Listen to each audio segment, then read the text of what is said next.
할렐루야. 이 시간 찬송 251장 부르시면서 오후 찬양 예배 및 90일 성경 통독 18번째 시간을 진행하겠습니다.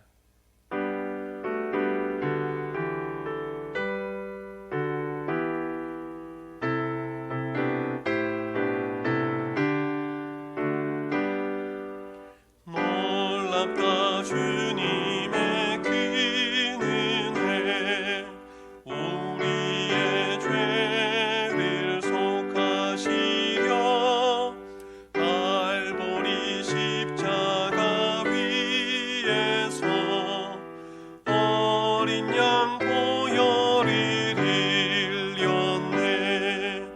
주의 은혜 우리의 죄를 다 씻었네. 주의 은혜 우리의 죄를 다 씻었네. 죄악은 성난 파도같이 우리 영혼을 위협하나 헤아릴 수 없는 주인의 십자가에서 보이셨네. 주의 은혜 우리의 죄를 다 씻었네. 주의 은혜 우리의 죄를 다 씻었네. 죄악에 물든 영혼들을 주께서 피로 씻으시네. 지금도 흐르는 그 피에 눈보다 더 희게 씻으라. 주의 은혜 우리의 죄를 다 씻었네. 주의 은혜 우리의 죄를 다 씻었네. 이해할 수 없는 그 은혜를 믿는 자에게 거저주네.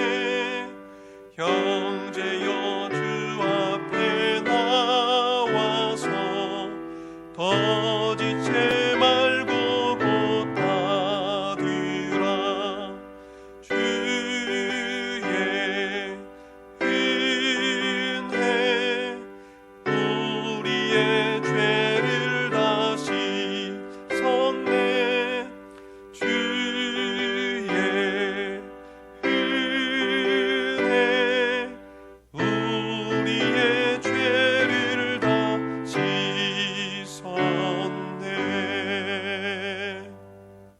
함께 기도하겠습니다. 하나님 아버지, 오늘 주일을 맞이하여 함께 하나님 앞에 예배하게 해주셔서 감사합니다. 오늘 주신 말씀을 붙들고 이번 한 주간도 승리하며 살게 하여 주시옵소서. 또 이렇게 오후 찬양 예배 시간을 맞이하여 각자 가정에서 하나님 앞에 머리 숙여 마음을 다하여 예배합니다. 우리의 예배가 신령과 진정으로 드리는 예배가 되게 하여 주시옵소서. 또 우리가 가정 예배를 드리면서 우리의 가정이 예배의 처소로 온전히 회복되게 하여 주옵소서. 하나님께서 우리의 가정의 주인이 되어 주시고 늘 우리와 함께 하여 주시며 우리의 모든 가족들의 믿음을 온전히 세워 주시옵소서. 또 저희들이 이 기간에 성경 통독을 진행하게 해주셔서 감사합니다.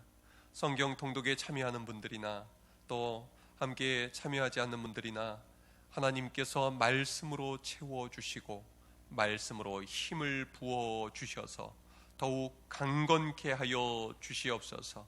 그래서 이 코로나19 사태로 인해 어려운 상황 속에 있는 이 모든 상황 속에서 하나님의 은혜를 더욱더 충만히 경험케 하여 주옵소서. 오늘 주실 말씀을 사모합니다. 은혜를 부어 주옵소서. 예수님 이름으로 기도하옵나이다. 아멘.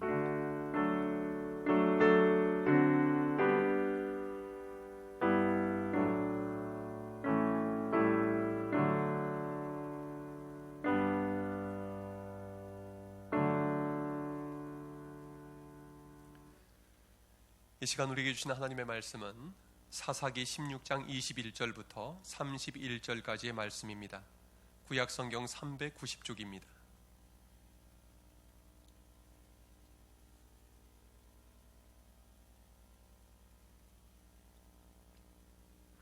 사사기 16장 21절부터 31절까지의 말씀을 받들어 읽겠습니다. 우리 같이 읽으시죠. 시작. 블레셋 사람들이 그를 붙잡아 그의 눈을 빼고 끌고 가사에 내려가 놋줄로 매고 그에게 옥에서 맷돌을 돌리게 하였더라.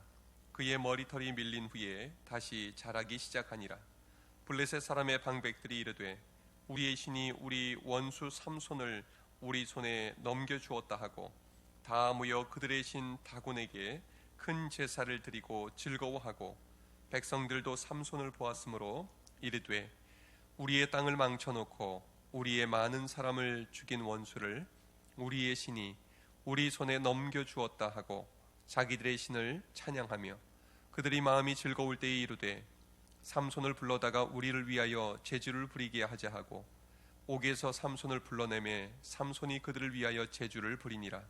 그들이 삼손을 두 기둥 사이에 세웠더니 삼손이 자기 손을 붙든 소년에게 이르되 나에게 이 집을 버틴 기둥을 찾아 그것을 의지하게 하라 하니라.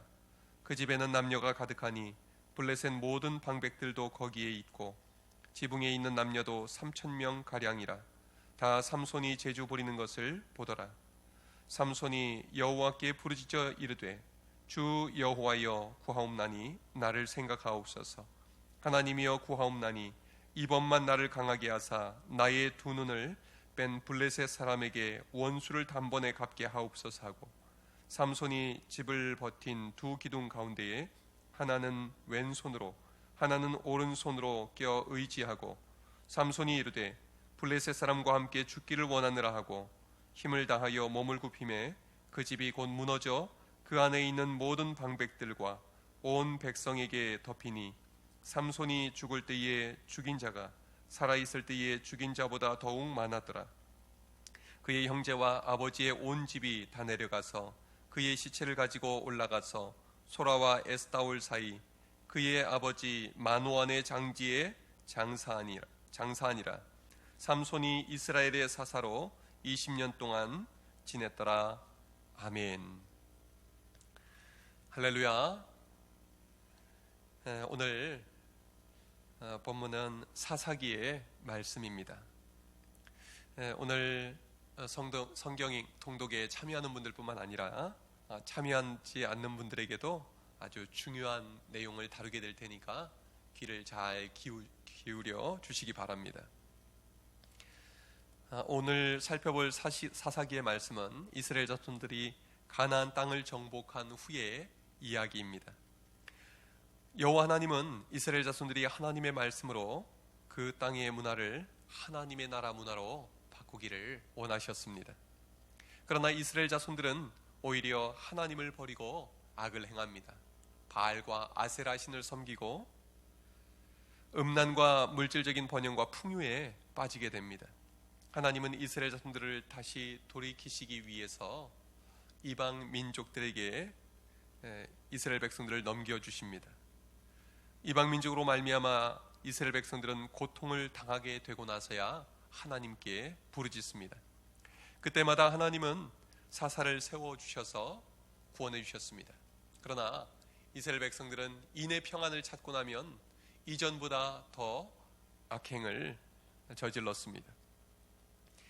이스라엘 자손들의 반역과 불순종으로 인해서 사사시대의 하나님의 온전한 통치 회복은 실패하는 것처럼 보였습니다. 그러나 하나님의 구속 역사는 결코 실패하지 않습니다. 사사시대에 살았던 나오미와 룻을 통해서 하나님은 하나님 나라를 세워갈 다윗을 준비하고 계셨기 때문입니다. 이 내용은 내일 새벽에 더 자세히 말씀을 드리겠습니다. 사사라는 말은 판관 또는 재판장이라고도 합니다. 사사는 평상시에는 이스라엘 민족을 바른 길로 인도하고 또 국가의 위기 상황에서는 최고 사령관으로서 민족을 구원하는 역할을 하게 됩니다. 사사들에게 여호와의 영을 부어주신 이유는 왕이신 하나님의 명령을 따라 살게 하기 위함이었습니다. 그러나 사사들마저도 하나님께 온전히 순종하지 못하고 자기 소견에 오른 대로 행동하는 모습을 보게 됩니다. 바로 오늘 마지막으로 살펴볼 사사 천하장사 삼손이 그러한 경우입니다. 삼손 이야기는 사사시대 이스라엘 자손들의 영적인 상태를 너무나도 잘 보여줍니다. 또한 그러한 가운데에서 하나님께서 이스라엘 백성들에게 어떤 일을 행하셨는가도 잘 보여주는 이야기입니다. 삼손은 태어나면서부터 평생 나실인이자 이스라엘을 구원할 사사로 부름을 받습니다. 나실인은 거룩한 삶을 살기로 하나님께 헌신한 사람을 말합니다. 나실인은 소원한 기간에 포도주와 포도를 원료로 만든 어떠한 음식도 먹지 않게 되어 있었습니다. 이것은 가나안 이방 문화의 단절을 의미합니다. 세상의 모든 기쁨을 끊어버리고 오직 하나님 안에서만 기쁨을 얻겠다는 결단이 필요했던 것입니다. 또 나실인은 머리에 삭도를 대지 않아야 합니다. 당시 머리카락은 자신의 힘과 활력을 하나님께 봉헌할 재료로 여겼기 때문입니다. 그래서 나실인 서약이 끝나고 나면 자기의 머리털을 다 밀어서 화목제물을 드릴 때 그 머리털까지 다 불살라 바쳤습니다. 또 나실인은 서원 기간에 가족이나 또 가족의 시체나 짐승의 사체는 부정함으로 접촉하지 말아야 했습니다. 하나님께 거룩하게 구별되어 있기 때문입니다. 그런데 삼손의 일생은 어떠했습니까? 나실인으로서 하나님 앞에서 지켜야 될 그 모든 약속을 다 어기게 됩니다. 가나안 여인을 사랑하고 혼인 잔치까지 벌입니다. 또 가나안 땅에 가나안 사람들을 찾아가다가 사자를 쳐 죽이게 되었는데 나중에 그 사자의 몸에 있는 꿀을 먹게 됩니다. 부정한 사람이 되게 된 것이죠. 그리고 나중에는 가나안 여인 드릴라의 유혹에 넘어가서 자신의 머리털이 힘의 근원임을 알려주게 되었고 머리털을 다 깎이고 맙니다. 삼손은 태어날 때부터 아이를 갖지 못하던 부모 사이에서 하나님의 특별한 은혜로 태어났습니다. 그가 자랐을 때 여호와께서 그에게 복을 주셨고 여호와의 영이 그를 움직이기 시작합니다. 그는 그 누구도 갖지 못한 강력한 능력을 받았습니다. 중요한 순간마다 여호와의 영이 그에게 임하여 블레셋 사람들을 물리치게 하셨습니다. 그리고 삼손은 하나님의 놀라운 은혜를 많이 체험했습니다. 그럼에도 불구하고 삼손은 영적으로 깨어있지 못했습니다. 하나님의 말씀에 순종하는 삶을 살지 못했던 것입니다. 대신 블레셋 여인들의 말에 귀를 기울이다가 끝내 하나님이 주신 힘을 잃어버리고 맙니다. 나중에는 두 눈까지 뽑히고 꽁꽁 묶여서 블레셋 감옥에서 맷돌을 돌리는 신세가 되고 맙니다. 그리고 결국에는 블레셋 사람들의 조롱거리와 구경거리로 전락하고 맙니다. 삼손은 마지막에 다곤 신전의 구경거리로 끌려갔을 때 정신을 차리게 됩니다. 신전의 두 기둥을 붙잡고 여호와 하나님께 부르짖습니다. 주 여호와여, 구하옵나니 나를 생각하옵소서. 하나님이여, 구하옵나니 이번만 나를 강하게 하사 나의 두 눈을 뺀 블레셋 사람에게 원수를 단번에 갚게 하옵소서. 그리고 힘을 쓰자 하나님의 능력이 그에게 돌아왔습니다. 기둥이 무너지면서 그 집을 무너뜨렸고 그 안에 있던 모든 블레셋 사람들이 죽었습니다. 블레셋의 방백들과 3,000명의 사람들이 한순간에 죽임을 당한 것입니다. 삼손이 죽을 때에 죽인 자가 살았을 때 죽인 자보다 더 많았다고 합니다. 삼손이 신전 안에서 여호와 하나님을 능욕하던 블레셋 사람들을 진멸시켰던 것입니다. 그러나 안타깝게도 삼손도 그때 함께 죽었습니다. 삼손이 조금만 일찍 영적으로 깨어 있었더라면 얼마나 좋았겠습니까? 그는 머리털을 깎이지도 않았을 것이고 이처럼 비참한 결말을 당하지도 않았을 것입니다. 삼손의 모습은 당시 영적으로 잠든 채로 블레셋 사람들에게 능욕당하던 이스라엘 민족의 영적인 상태를 잘 보여줍니다. 여러분, 우리는 어떻습니까? 살기 정말 어려웠던 시절에 하나님께 매달려 부르짖고 은혜받고 그 힘으로 모든 어려움을 이기고 여기까지 오지 않았습니까? 그런데 이제 우리는 기도의 능력도 잃고 말씀의 능력도 잃고 전도의 능력도 잃은 채 눈이 뽑힌 삼손처럼, 머리 깎인 삼손처럼 영적으로 눈이 멀어 있고 영적인 힘을 잃어버린 채 살아가고 있지는 않습니까? 지금 우리 한국교회는 삼손처럼 덩치도 커졌고 건물도 커졌고 돈도 많아졌고 사람도 가득해졌지만 삼손처럼 무기력하고 나약해져 있지는 않습니까? 우리는 더 늦기 전에 하나님 앞에 회개하고 부르짖어야 합니다. 하나님, 우리를 불쌍히 여겨주시옵소서. 주님이 이번만 우리를 강하게 하사 다시 일으켜 주옵소서. 우리를 삼손처럼 되게 하지 마시고 모세처럼 여호수아처럼 써 주시옵소서. 간절히 기도해야 할 것입니다. 하나님은 이번 코로나 사태를 통해서 영적으로 잠들어 있던 우리 한국교회를 깨우고 계신 줄로 믿습니다. 우리의 죄와 잘못을 돌아보고 하나님 앞으로 다시 돌아갑시다. 교회에 모이지 못하면서 기도도 안 하고 말씀도 멀리하고 영적으로 나태해지고 게을러지는 것이 아니라 더 간절히 기도하고 하나님의 말씀을 더 가까이 하고 하나님의 은혜를 간절히 사모하며 사시기 바랍니다. 하나님께서 우리를 다시 일으켜 주실 것입니다. 우리 덕춘교회를 통해서, 한국교회를 통해서 하나님께서 다시 놀라운 일을 행하실 줄로 믿습니다. 그런 점에서 저는 이번 기회에 우리가 90일 성경 통독을 시작하게 된 것이 하나님의 놀라운 섭리인 줄로 믿습니다. 하나님의 말씀으로 우리에게 생기를 불어넣어 주시고 능력을 부어주셔서 이 어려운 시기를 도리어 은혜가 충만한 시간이 되게 해주실 줄로 믿습니다. 우리의 능력은 우리에게서 나오는 것이 아닙니다. 말씀과 기도를 통해서 하나님과 깊은 교제와 사귐 가운데에서 나오는 것입니다. 삼손이 놓쳤던 것이 바로 하나님과의 친밀한 교제였습니다. 삼손을 거울 삼아 하나님과 더욱더 친밀하게 동행하시는 여러분들 되시기를 주님의 이름으로 축원합니다. 삼손 이야기 다음에는 어떤 이야기가 나옵니까? 17장에서 21장까지 하나님 나라 백성으로서 정체성을 잃어버린 이스라엘 자손들의 이야기가 나옵니다. 왕이신 하나님의 백성이라는 사실을 잊어버린 채 그들은 자기 소견에 오른 대로 행동합니다. 사사기 마지막 부분에서 두 가지 중요한 사건이 터집니다. 하나는 미가 집안의 신상을 섬기던 레위인 이야기입니다. 또 하나는 또 다른 레위인의 첩이 베냐민 지파 사람들에게 성폭행당해 죽은 사건입니다. 이 두 사건 다 레위인들과 관련이 있습니다. 레위인들은 하나님께서 구별하여 세우신 사람들이었습니다. 이들의 역할은 무엇입니까? 전국 48개 성읍에 흩어져 살면서 하나님을 잘 섬기도록 영적으로 지도하고 가르칠 책임을 맡겨주셨습니다. 하나님은 아론에게 레위기 10장 10절에서 11절 사이에 이렇게 말씀합니다.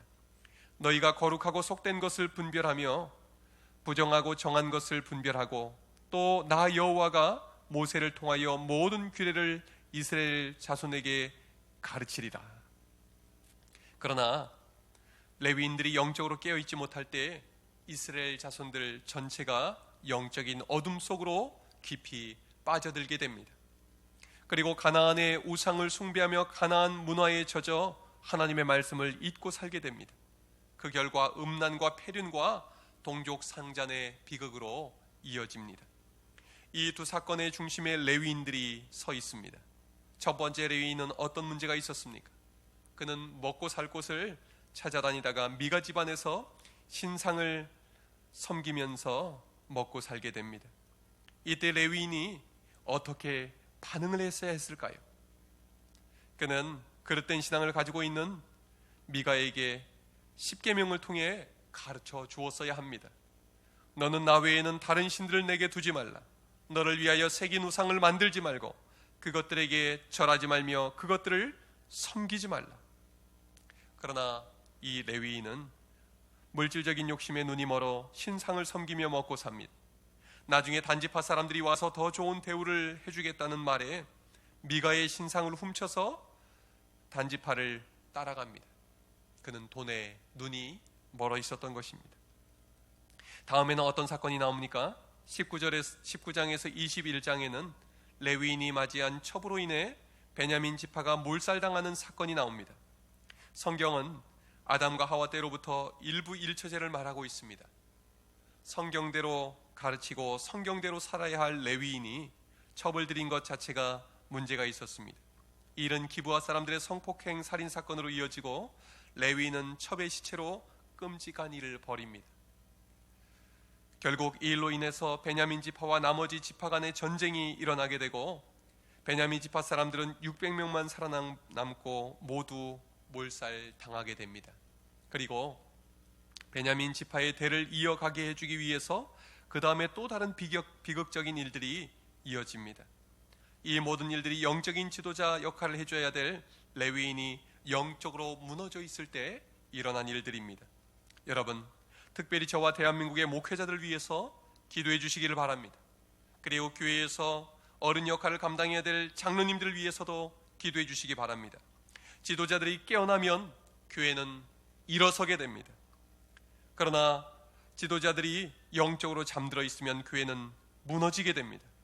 우리 인생의 왕이신 하나님, 우리 교회의 왕이신 하나님, 그리고 우리나라와 온 세상의 왕이신 하나님을 두려워하며 섬길 줄 아는 영적인 지도자들이 되도록 기도해 주시기를 바랍니다. 또 이 나라를 이끌어갈 지도자들 위해서 정말 하나님을 바라보고 하나님께 순종하는 지도자들이 세워지게 하여 주옵소서 기도해 주시기 바랍니다. 더불어 한국교회 모든 성도들이 지금 코로나19 사태를 겪으면서 사사시대와 같은 이 시대에 영적으로 깨어나서 하나님의 군대로 쓰임받게 해달라고 간절히 기도해 주시기를 주님의 이름으로 축원합니다. 기도하겠습니다. 하나님, 이 시대는 사사시대처럼 영적으로 어두워진 시대입니다. 영적인 지도자들이 삼손처럼 두 레위인처럼 영적으로 잠들어 있지 않게 하시고 하나님 앞에 깨어있게 하여 주시옵소서. 우리 교회와 한국교회를 깨워주시고 하나님께서 귀하게 써 주시옵소서. 예수님 이름으로 기도드리옵나이다. 아멘. 우리 함께 찬송 138장 부르시고 오늘 예배를 마치겠습니다.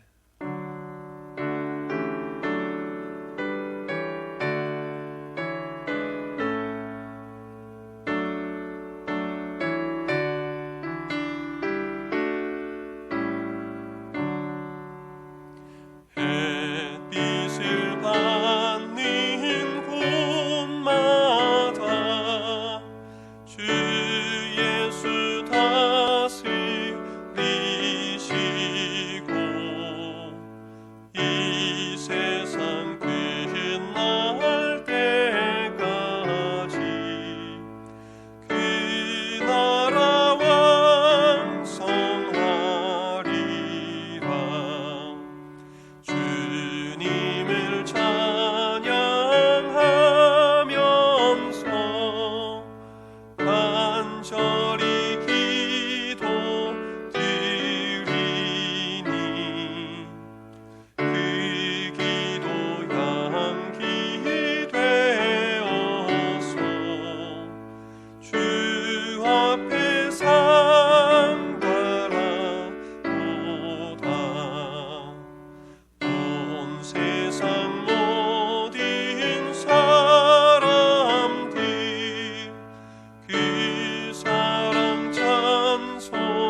찬송하여라.